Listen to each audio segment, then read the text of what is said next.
We're asking today, why is ventilation important to spaces? Either an open air space and or a confining space, like a permit required confined space.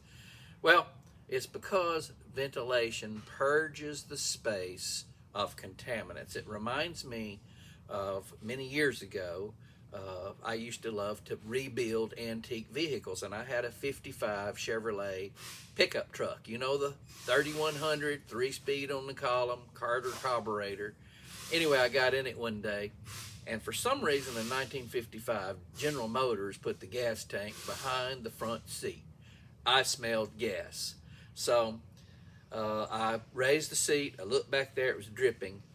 It was so old, I guess vibration had rubbed a hole in the bottom of the tank. So I drained the tank and I took it to my buddy that I went to high school with.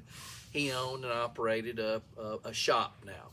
So did my buddy take a soldering torch and immediately start working on that gas tank? No. What he did was he filled it full of water to purge that space of all gasoline vapors. And that's basically how ventilation works.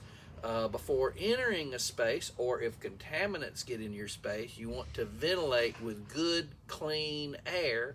And by thus putting clean air into a space, you're driving out and purging that space of contaminants.